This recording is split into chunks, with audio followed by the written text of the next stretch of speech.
اگر ہم خداوند کے کلام میں سے پیدائش اس کا 10 باب اور اس کی 8ویں سے 11ویں آیت دیکھیں تو خداوند کے کلام میں صاف لفظوں میں لکھا ہے اور کش سے نمرود پیدا ہوا، وہ روئے زمین پر ایک سورما ہوا، اس لیے یہ مثل چلی کہ خداوند کے سامنے نمرود سا شکاری سورما۔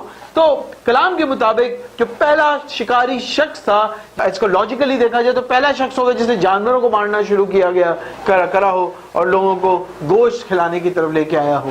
تو نمرود خداوند کے لیے کے سامنے کیا تھا؟ ایک شکاری اور ایک سورما تھا، اور اس جو سورما لفظ ہوتا ہے وہ ایک شخص 1000 شخص کے برابر ہوتا ہے۔ تو ایک جنگ میں اگر جائیں وہاں پہ 1000 بندہ ہوگا تو یہ سورما جو ہوگا وہ اکیلا ان سب پہ بھاری ہوگا۔ اور شکاری وہ شکار کرتا تھا، اور شکار صرف نہیں کرتا تھا اور وہ لوگوں کی حفاظت بھی کرتا تھا جنگلی جانوروں سے۔ وہ ایک سورما شخص تھا۔ تفسیر اس کی آپ کے سامنے آ رہی ہے، اور اس کے ہاتھ میں دیکھیں شیر ہے، اتنا دیو ہیکل آدمی تھا یہ اور طاقتور شخص تھا نمرود۔ اور آگے لکھا ہے خداوند کے کلام میں، اور اس کی بادشاہت کی ابتدا سنعار میں بابل اور عرق اور اکار اور کلنا سے ہوئی۔ اسی ملک سے نکل کر وہ کہاں گیا؟ اسور میں آیا، اور نینوا اور رہوبوت ایر اور کلج کو بنایا۔ یہ بڑے شہروں کے نام ہیں۔ نینوا بائبل میں بہت جگہ موجود ہے، بابل بہت جگہ موجود ہے، اور یہ بڑے شہر ہیں جو اس نے بنائی، اور اس کی بادشاہت جو تھی وہ اتنی بڑی تھی۔ اگر اس کو ہم میپ پہ دیکھتے سامنے آپ کے سامنے آ رہا ہے، تو یہ جو شروع ہوتا ہے کہاں سے؟ سنعار سے، جو نیچے ہے آپ کو دکھ رہا ہے، یہ گھومتا ہوا آیا اوپر اسور، جو کہ اسیرین جو سب سے پرانی قوم ہے، اسیرین جو ہیں ان کی بات ہو رہی ہے، اور پھر اس سے یہاں نکل کر اسرائیل ہے، جارڈن ہے، آج کل کا فلسطین ہے، اور پھر یہ نیچے ایجپٹ اس کی بادشاہت تھی۔ یہ پورا کریسنٹ مون یا نصف قمر جو ہے وہ یہ بنتا ہے۔ تو اس کی جو بادشاہت تھی یہاں سے لے کے بابل سے لے کے، بلکہ بابل سے بھی کہیں نیچے تھی، شروع ہو کے یہاں تک نیچے آتی ہے۔ تو خداوند کا کلام کے بھی ہم نے دیکھا، اور پھر اس کو ہم ایک اور جگہ دیکھیں گے، پہلا تواریخ 10 باب اس کی پہلی آیت سے، اور بنی راما اور دوام ہیں، اور کوش سے نمرود پیدا ہوا، زمین پر پہلے وہی بہادری کرنے لگا۔ زمین پر پہلے وہی بہادری کرنے لگا، یعنی وہ ایک بہادر شخص تھا، ایک سورما تھا، ایک عظیم شکاری تھا۔ اور میرے بھائی، ہم نمرود کی یہاں پہ تعریف کرنے نہیں بیٹھے، ہمارا سوال یہ ہے کہ کس طرح یہ بت پرستی کا آغاز ہوا۔ تو یہ نسب نامہ جو تھا وہ نوح کا تھا، اور یہ سن 2800 BC یا قبل مسیح کا وقت تھا، یعنی باپ ابراہم 2033 میں پیدا ہوئے، اور نوح اور نمرود جو ہے 2800 قبل، یعنی نوح میں اور باپ ابراہم کے درمیان تقریباً 700-750-800 سال کا فرق ہے۔ ہاللیلویہ، پریز دی لارڈ۔ پھر خداوند کے کلام میں میکا 5 باب اس کی 6 آیت میں لکھا ہے، اور وہ اسور کے ملک کو اور نمرود کی سرزمین، جو نمرود کی سرزمین پھر سامنے آپ کے آ رہی ہے کہ یہاں سے لے کے یہ پورا کریسنٹ بنتا ہے، ایجپٹ بھی اس کے اندر شامل ہے، مصر بھی اس کے اندر شامل ہے۔ یعنی یہ بہت امپورٹنٹ بات ہے، اس کو اپنے دماغ میں رکھیں، آگے چل کے آپ کے کام آئے گی اور آپ کو مدد کرے گی۔ اور اس نے بڑے شہر کون سے بنائے؟ سب سے پہلا شہر کون سا بنایا کلام مقدس کے مطابق؟ سب سے پہلے سنعار کا جو ایریا ہے بالکل باٹم میں آپ کو دکھ رہا ہے، اس نے سب سے پہلے کون سا شہر بنایا؟ بابل، پھر عرق بنایا، پھر اکار، پھر کلنا، اور اس کے بعد وہاں سے نکل کے اسور یعنی شمال میں چلا گیا، اور شمال میں اس نے نینوا شہر بنایا جو ابھی بھی یعنی اس کے یعنی بائبل میں بھی ہے، اس کے سارے قدیمہ سے بھی مل رہا ہے۔ پھر رہوبوت اور ایر اور کلج کو بنایا، یہ شہروں کو اس نے بناتا گیا، اور شہر بناتے بناتے اس نے پھر جو بابل تھا اس کو اس پورے سنعار کا یا اسور کا کیا کر دیا؟ دارالخلافہ بنا دیا۔ پھر کلام کے مطابق اگر ہم دیکھیں بابل کے برج کے بارے میں لکھا ہے، بابل کا برج بھی ڈسپلے ہو رہا ہے، کس حصے میں کلام کے ہے وہ بھی سامنے آ رہا ہے۔ بابل کا برج کے بارے میں لکھا ہے کہ وہ اتنا مشہور ہو گیا، اتنا سورما تھا کہ اس کے اندر شیطان سما گیا، اور وہ غرور کرنے لگا اور کہنے لگا کہ آؤ ہم ایک برج بنائیں، اور برج بنائیں تاکہ ہم آسمانوں کے باپ، آسمانوں کے خدا تک پہنچ جائیں، یعنی ہمیں پھر کوئی میڈیم کی ضرورت نہیں ہو، ہم رسائی کر سکیں۔ اور پھر جب خداوند نے دیکھا کہ یہ برج بنا رہے ہیں تو خداوند نے ان کی زبانوں کو منتشر کر دیا اور وہ روئے زمین پہ پھیل گئے۔ اب بت پرستی کا اس سے تعلق یہ ہے کہ نمرود نے ایک بد چلن اور فحاشہ عورت سے شادی کری، اور ہسٹری کے مطابق، کیونکہ آثار قدیمہ سے جو مجسمے نکلے اور پرانے زمانے کی رائٹنگز اور جو پتھروں پہ لکھی ہوئی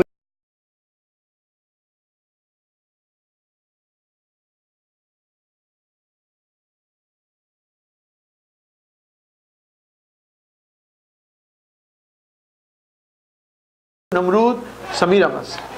اب سمیرامس ایک بد چلن عورت تھی، اور وہ جب اس نے نمرود سے شادی کی تو نمرود ایک بہت بڑا سورما تھا، اور جو نون ورلڈ تھا، جو جانے جانے والی دنیا تھی، اس میں نمرود جو تھا وہ کافی بڑا سورما اور بادشاہ تھا، وہ ایک بادشاہ تھا اور وہ اس کی ملکہ تھی۔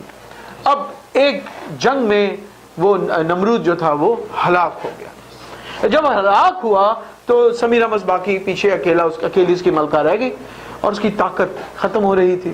تو وہ اس نے اپنی بدچلنی میں کیا کیا، اس نے لوگوں کو یہ بولنا شروع کر دیا کہ نمرود مرا نہیں ہے۔ یہ ہسٹری کی بات ہے، اگر آپ جوبلی کی جو تاریخ ہے اس میں پڑھیں اور انسائکلوپیڈیاز کو دیکھیں اور جتنی ہسٹری کی ہسٹورینز ہیں ان کی کتابوں کو پڑھیں تو اس میں یہ چیزیں ملیں گی۔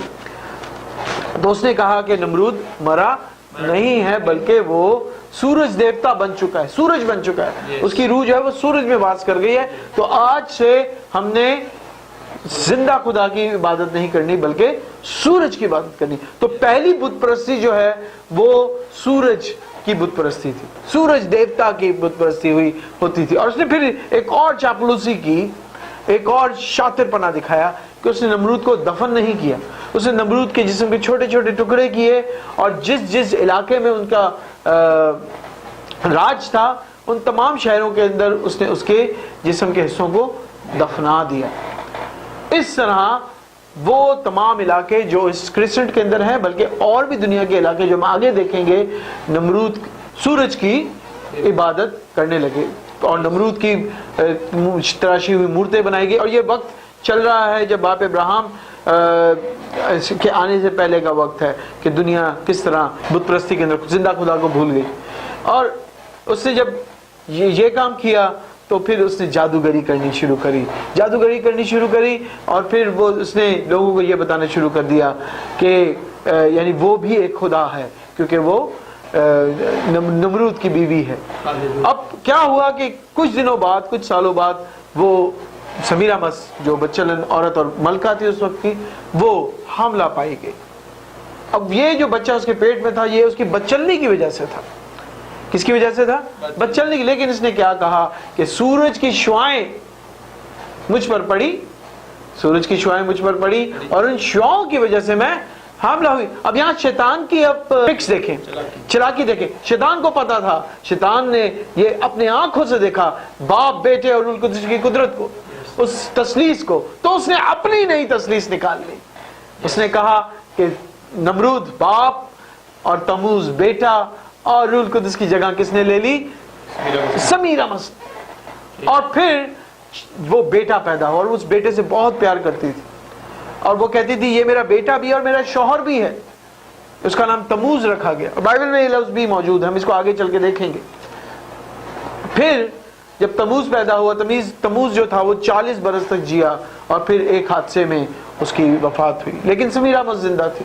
اور سمیرامس اتنی مشہور ہوئی اور اسے فرٹیلیٹی کی کوئین بولا گیا۔ پھر ایک جگہ کلام میں بھی لکھا ہے کہ اسے آسمان کی ملکہ کہا جاتا تھا، اور بتھیری دنیا میں، بتھیری جگہ پہ، کونے کونے میں اس کو چاند کی دیوی بھی کہا جاتا اور اسے پوجا جاتا تھا۔ اس کے مجسمے بنے، اور بہت سارے مجسمے ایسے بنے جس میں اس نے اپنے بیٹے کو اٹھایا ہوا ہے۔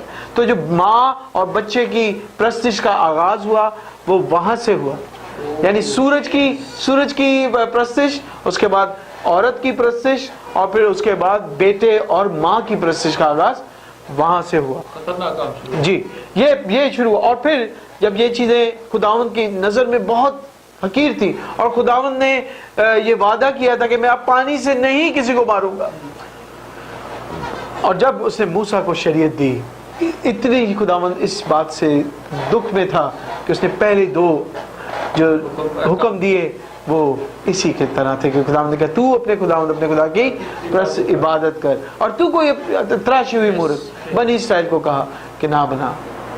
پھر بھی بنی اسرائیل جو تھی وہ گمراہ ہو گئی. تو سر یہ میں نے آئی ہوپ کہ کلام میں سے تھوڑی بہت ہم نے دیکھا کہ وہ کس طرح نوح کی پشت میں سے تھا اور کیسے وہ پیدا ہوا. اگلے سوال کی طرف ہم چلیں گے, پھر اس کے بعد ہم آمین کریں گے. Hallelujah. Thank you pastor, thank you. بہت اچھا آپ نے تفصیل سے بتایا. میں خداوند کا سب سے پہلے شکرگزار ہوں, اور پھر میں آپ کی شکرگزار ہوں کہ آپ نے کس طور پہ تاریخی پہلو کی اسٹڈی کی, بائبل مقدس میں سے ہمیں سکھایا, اور کس طور پہ سامعین کی رہنمائی کے لیے آپ نے بڑی باتیں سکھائی. ہم بہت شکرگزار ہیں پاسٹر صاحب آپ کے لیے. Thank you, God bless you. Thank you pastor صاحب. اب دوسرا سوال پاسٹر ہمارا یہ ہے, آپ نے اس میں ذکر کیا تھا بت پرستی میں نمرود کا. تو میرے بہن بھائی, اور یہ پاسٹر میرے لیے بڑی خاص بات آپ نے کی ہے, میں نے صرف اس کو پڑھا تھا. یہ نمرود کے بعد تھوڑی تفصیل کے ساتھ آپ بات کریں, اس کا اوریجن کیا تھا, کیسے یہ سٹارٹ ہوا, بائبل میں کیسے ذکر ہے, اور کہاں کہاں پوجا جاتا ہے, کہاں اس کی پرستش اب بھی ہوتی ہے, اور کلیسیا میں اس کا کیا اب رول ہے. آپ اس کو پلیز آپ بتائیں گے. Praise the Lord. Thank you sir, thank you اچھے سوال کے لیے جو آپ نے ابھی کیا ہے. آپ نے پوچھا ہے کہ نمرود کی ببلیکل اور اس کی تاریخی پہلو کیا ہے, اور یہ نمرود جیسے ہم نے ڈسکس کیا کہ اسے ڈکلیئر کر دیا گیا کہ وہ سن گاڈ ہے یا سورج دیوتا ہے. اس کی آگے چل کے کیا ہسٹری ہے جو کہ نون ہسٹری ہے وہ کیا ہے. تو جس طرح ہم نے خدا کے کلام میں دیکھا کہ پہلی چیز وہ ایک سورما تھا, ایک بڑا بادشاہ تھا اپنے وقت کا, اور جب وہ مر گیا تو وہ سورج دیوتا کے طور پر پوجا جانے لگا. اور یہ بات جو تھی وہ صرف اسیریا میں یا اسور میں نہیں ہوئی. یہ سمیرامس جو شاطر عورت تھی, اس نے دنیا بھر میں اپنے کارندے بھیج کے, منسٹرز بھیج کے پھیلا دیا, اور شیطان ان دونوں اس میں ہو کے کام کر رہا تھا, کیونکہ شیطان جو تھا وہ خداوند کے خلاف تھا, اور خداوند کے خلاف ہونے کی وجہ سے اس نے ایک ٹول, ایک ہتھیار ڈھونڈا کہ جیسا خداوند نے اب کلام میں اپنے بارے میں لکھا ہے وہ ویسی چیزیں نمرود کے بارے میں کرتا رہا.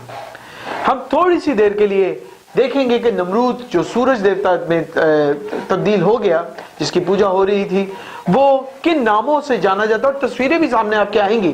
غور سے دیکھیں, اور اگر یہ تصویریں دکھانے کی وجہ یہ نہیں کہ ہمارے پاس بہت نالج ہے, یہ تصویریں دکھانے کی وجہ یہ ہے کیونکہ آج اور آنے والے وقتوں میں لوگ آپ کو یہ چیزیں دکھا کے آپ کو انہیں پوجنے پر مجبور کریں گے. تو آپ بالکل بھی نہ پوجیے گا, کیونکہ یہ خلاف مسیح ہے. آمین. آئے دیکھیں, سب سے پہلے جس ایریا میں نمرود کی بادشاہت تھی, سمیرامس کی بادشاہت تھی, وہ جو ایریا بابل سے یا اس بالائی علاقے سے شروع ہو کے مصر تک جاتا ہے, وہاں پہ نمرود کو کیا بولا جاتا تھا. اب سب سے پہلے ہم مصر سے شروع کریں گے. وہاں پہ نمرود کو اوسائرس دیوتا جس کی تصویر آ رہی ہے, اور را دیوتا جو ہے, جو کہ سورج دیوتا کو کہا جاتا ہے, را, یہ اس کا ایک وہاں نام تھا. اور پھر ہورس کے نام سے وہ جانا جاتا تھا. تموز ہورس کے نام سے بھی جانا جاتا تھا, اور را کے نام سے بھی جانا جاتا تھا. نمرود بھی ہورس اور را کے نام سے اس کی پوجا ہوتی. یہ ہم نے ایجپٹ میں دیکھا, تصویریں آپ کے سامنے آئی ہیں. اس کے بعد مردوک جو ہے وہ روم کے اندر اس کے نام سے پوجا جاتا تھا, اور روم میں اس کا نام مردوک کے ساتھ مارس نام تھا, مریخ, مارس. پھر اس کے بعد نمرود کے دوسرے جو نام تھے, انکی, جو کہ ایجپٹ کے اندر نام تھا. پھر اپسو جو تھا وہ پرشیا کے اندر نام تھا. اور پھر استلوہی جو ہے یونان کے اندر, یا استلوہی جو ایک دیوتا ہے یونان کا, جو کہ سورج دیوتا کو کہا جاتا ہے, وہ یونان کے اندر تھا. پھر ملک اسرائیل اور فلسطین کے اندر, غور سے سنیں, ملک اسرائیل اور فلسطین کے اندر اس کا نام تھا بال دیوتا یا بلیم دیوتا. کیا نام تھا؟ بائبل میں بہت جگہوں پہ، بہت جگہ پہ، سینکڑوں جگہوں پر یہ لکھا ہوا ہے. پھر اس کے بعد پھر یونان میں آ جائیں. یونان میں پھر اس کا ایک اور نام دیوتا کی پوجا کی جاتی تھی جو کہ نمرود تھا، وہ تھا اپولو. اپولو دیوتا تھا. نیبو دیوتا ایک اور تھا جو کہ گریک میں پوجا جاتا تھا. پھر ہرمیس ایک تھا جو کہ گریک میں ایشیا مائنر کے اندر پوجا جاتا تھا. پھر اگر ہم دنیا بھر کے اندر دیکھتے ہیں، یہ چیز صرف ان علاقوں میں نہیں رہی سر جی، یہ اسیریا میں، بابل کے اندر، یا بنی اسرائیل میں، یا اردن، یا ایسے ان ایریا میں، یا ایجپٹ میں نہیں رہی، مصر میں نہیں، بلکہ دنیا بھر میں سورج دیوتا کی پوجا کی جاتی تھی. اور وہ سورج دیوتا جس کی پوجا کی جاتی تھی وہ اور کوئی نہیں بلکہ نمرود تھا. بتانے کا مطلب یہ ہے کہ وہ بت پرستی کی جڑ تھا. اب میں بتانا چاہ رہا ہوں آپ کو نام اور ساتھ تصویریں بھی آئیں گی، جیسے جیسے نام لیتا رہوں گا اس کی تصویریں آتی رہیں گی، اس لیے تاکہ آپ ان کو جان لیں، ان کو پہچان لیں. سب سے پہلے ہم افریقہ کے جو کانٹیننٹ ہے اس میں جائیں گے. وہاں پر نمرود کی جو پرستش کی جاتی تھی وہ میجک نام کا ایک دیوتا ہے جو کہ سورج یا روشنی کا دیوتا ہے. میجک جو پورے افریقہ میں اس کی عبادت کی جاتی تھی، پرستش کی جاتی تھی. پھر اگر ہم آسٹریلیا چلے جائیں، جو آسٹریلیا اینشنٹ قدیم آسٹریلیا ہے، وہاں پر بلا کے نام سے، کیا نام تھا؟ بلا کے نام سے بادشاہ، جو یہ وہ مورت ہوتی تھی جو آدھی مرد اور آدھی عورت، اور یہ سورج کی دیوی اور سورج کا دیوتا کہا جاتا تھا. پھر اس کے بعد اگر ہم عربین ایریا میں آ جائیں، جس میں یمن، جس میں سعودیہ، جس کے اندر یہ سب ایریا ہیں، یہاں پر اس کا نام تھا ملک بال. کیا نام تھا؟ ملک بال. یہ بھی سورج دیوتا تھا، اس کی بھی وہاں پر عبادت پرستش ہوتی تھی. اور یہ ملک بال یعنی سب سے بال سے بھی بڑا جو تھا وہ مالک اس کا مطلب ہے.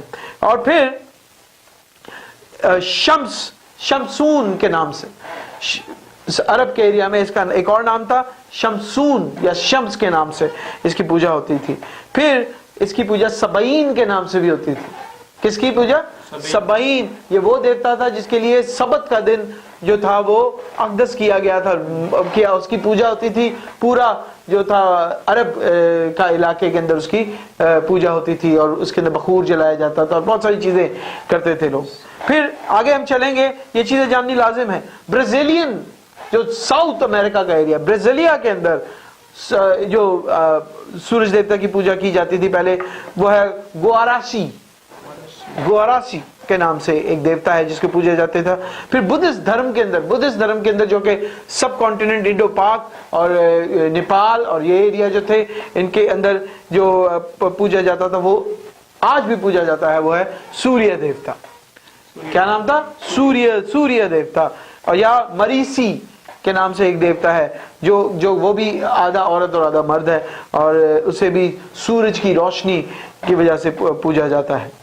پھر کینانائٹ جو ہے، جو کہ شمالی اسرائیل اور فلسطین ہے، فلسطین بیسیکلی، وہاں پر شپش کے نام سے ایک دیوتا تھا. شپش جو دیوتا تھا، اور وہ اس کی پوجا کی جاتی تھی. پھر اسی طرح آگے اگر ہم چلیں، چائنا میں یہ چیزیں وہیں نہیں رکی. چائنا کے اندر بھی سورج دیوتا کی پوجا کی جاتی تھی جو کہ نمرود تھا، جو کہ بت پرستی کی جڑ تھا، اور وہ اس کا نام تھا یوجی. یہ ابھی بھی پوجا جاتا ہے، وہاں پہ ایک دیو کھلائے جاتے تھے. اسی طرح پھر ہم اگر یورپ کی طرف چلے جائیں، اسکینڈینیوین البینین کے اندر چلے جائیں، وہاں پر ہیلیوس کے نام سے اس کو پوجا جاتا تھا. ہیلیوس کے نام سے نمرود کی تصویریں ہیں، وہ آپ کے سامنے آ رہی ہیں، آپ کو مشاہبت دکھ رہی ہوگی. پھر ہندو مذہب کے اندر یا ہندو مت کے اندر جو کہ ڈفرینٹ کنٹریز ہیں، ایشین کنٹریز، اس ٹائم پہ بھی ہوتی تھی. پہلا دیوتا ہے اگنی دیو، جو کہ وہ بھی اسی طرح پوجا جاتا ہے، اور وہ بھی نمرود کی ایک شکل ہے جو کہ مشہور ہونے کی وجہ سے وہاں تک گیا. اس کے بعد آریامان ایک دیوتا ہے. پھر روی ایک دیوتا ہے. جو کہ پوجا جاتا ہے، جس کی تصویر آپ کے سامنے آ رہی ہے، اور آخر میں سوریہ دیوتا ہے جس کی تصویر آپ کے سامنے ہے، ان کی پوجا کی جاتی ہے۔ اور یہ سب کے سب کیا تھے؟ وہ مشہور اور معروف شکاری جو کہ اب سورج بن چکا تھا، پرستش ہوتی تھی۔ آخر میں ایک دو اور کنٹریز دیکھیں گے، اس کے بعد ہم آگے چلیں گے۔ جاپان کے اندر یہ اماتراسو بادشاہ، اماتراسو بدھ کے نام سے پوجا جاتا تھا، اور ابھی بھی پوجا جاتا ہے۔ تصویر آپ کے سامنے آ رہی ہے۔ میسوپوٹیمیم جو ہے، جو کہ ایران کا ایریا ہے، اور عراق اور ایران کا اور ترکی کا ایریا ہے، یہ وہ ایریا ہے۔ یہاں پہ شمش کے نام سے بدھ تھا جو کہ تھا نمرود کا، اس کی پوجا ہوتی تھی۔ پھر نیٹو امریکن جو اس وقت امریکہ ہے، یونائٹڈ اسٹیٹ آف امریکہ ہے، وہاں پر وائی لکوٹا کے نام سے اس کو پوجا جاتا تھا، نمرود کو، جو کہ سورج دیوتا تھا۔ پھر پرشیا یا پھر افغانستان کا جو ایریا ہمارا ہے ابھی، اور ایران کا ایریا ہے، مشرقی ایران جو ہے، وہاں پر بالدر کے نام، یہ بھی بال کا ایک نام ہے، بالدر جو ہے وہ، اور سول کے نام سے پوجا جاتا تھا۔ اور نہنڈی کے نام سے ایک اور بت تھا جس کے نام سے یہ پوجا جاتی ہے۔ یہ سب چیزیں میں آپ کو اس لیے بتا رہا ہوں سر کہ یہ چیزیں ہمیں جاننی ضروری ہیں۔ لوگ اپنے بچوں کے نام رکھ دیتے ہیں بغیر جانے، اور پھر بہت ساری زندگی میں تبدیلی آتی ہے۔ پھر اسکینڈینیوین جو سلویکین دنیا میتھولوجی ہے، اس کے حساب سے اس کے ڈیز باگ کے نام سے ایک بت ہے جس کو یہ پوجتے ہیں، یہ بھی سورج دیوتا ہے۔ اور ہارس کے نام سے ایک سورج دیوتا ہے۔ پھر ترکمانستان جو ہے، ترکی اور رشیا، ان ایریاز کے اندر کویاش کے نام سے، کس نام سے؟ کویاش کے نام سے ایک بت ہے، اس کی تصویر آپ کے سامنے آ رہی ہے۔ یہ تمام ایریاز کے اندر اس طرح نمرود کی پوجا ہونی شروع ہوئی، اور یہ اس کا جو جڑ تھا سن 2800 قبل از مسیح سے شروع ہوا۔ اس طرح نمرود جو تھا وہ پوجے جانے لگا، اور نمرود جو تھا وہ سورج دیوتا بنا، اور سورج سے بال بنا، اور بہت ساری جگہ پہ۔ اگر ہم کلام میں چاہتا ہوں کہ کچھ، کیونکہ کلام کے اندر 8747 دفعہ ان بتوں کے نام ہیں، اور ان کے لیے خدا نے کہا ان کی نہیں پوجا کرنی۔ کچھ آیات ہیں اس کو ہم دیکھیں گے، جیسے امون ایک دیوتا ہے جو کہ چیف گاڈ آف ایجپٹ، مصر کا چیف گاڈ ہے، جو امور یا را ہے، وہ میں آپ کو صرف بتاؤں گا، آپ اس کو نوٹ ڈاؤن کر لیں، اور سامنے ڈسپلے بھی ہو رہی ہے آیت کی ریفرنس۔ یرمیہ نبی کا صحیفہ 46 باب اور اس کی 25ویں آیت کے اندر اس کے بارے میں یہ لکھا ہے۔ بال کے بارے میں تو بہت ساری جگہ ہیں، لیکن سب سے پہلے بال دیوتا جو کہ فرٹیلٹی اور بارش کا دیوتا ہوتا تھا، وہ کنان کا بت تھا۔ اس کے بارے میں قضات 2 باب 10 سے 13ویں آیت کے اندر ہے لکھا ہے۔ پھر بال زبوب کے بارے میں جو ہے لکھا ہے، وہ متی 12 باب 24 آیت میں، مرکز 3 باب 22 آیت میں، لوکا 11 باب 15ویں آیت میں بال زبوب کے بارے میں لکھا ہے۔ اور پھر دوسرا سلاطین 1 باب اور اس کی 1 سے 6 آیت، اور 16ویں اور 17ویں آیت ایک پہلے باب کی، اس میں لکھا ہے۔ پھر بلیم کے لیے جو کہ بابل کا، جو کہ بیسیکلی سب یہ نمرود کے نام ہے، یسایہ 46 باب اور پہلی آیت میں اس کو یہ مرقوم ہے اس کا نام۔ یرمیہ 50 باب اور اس کی دوسری آیت کے اندر بلیم یا بلیم دیوتا کا جو تھا۔ پھر موابیوں کا جو تھا شموش کے نام سے، اس کے بارے میں بھی نحوم میں ہے، پہلے سلاطین اس کے 11:33 میں، یرمیہ 48:7 کے اندر اس کے بارے میں لکھا ہے۔ اور بتھیری باتیں ہیں، بتھیرے نام ہیں، جو کہ اب زیوس جو ہے اور ہرمیس جو ہے، آپ کو یاد ہوگا کہ پترس کے بارے میں کہا گیا اس کو زیوس بولا گیا، تو یہ زیوس جو ہے یہ بھی نمرود ہی کا ایک نام ہے، ہاں لقب بھی ہے، نام بھی ہے۔ یہ سب باتیں جو بہت ساری آیتیں ہیں، میرے پاس پوری لسٹ ہے، اگر آپ کامنٹس میں دیں گے تو میں آپ کو یہ پوری لسٹ بائبل ریفرنسز کے ساتھ دے دیں گے۔ ادھر اس کو ڈسکس کرنا اتنی اہم نہیں، ہمارا مین ٹارگٹ یہ ہے کہ ہم بت پرستی کو ڈیپلی جان سکیں۔ اور میرا ایمان ہے کہ ان تمام باتوں سے اس سوال کا جواب مل گیا ہوگا کہ کلام کے مطابق اور تاریخ کے مطابق نمرود کس طرح پوجا جاتا ہے۔ ایک ہی بات ہے کہ نمرود کو دنیا آج بھی اور تاریخ میں بھی پوجتی ہے، جس کی مخالفت خدا نے خود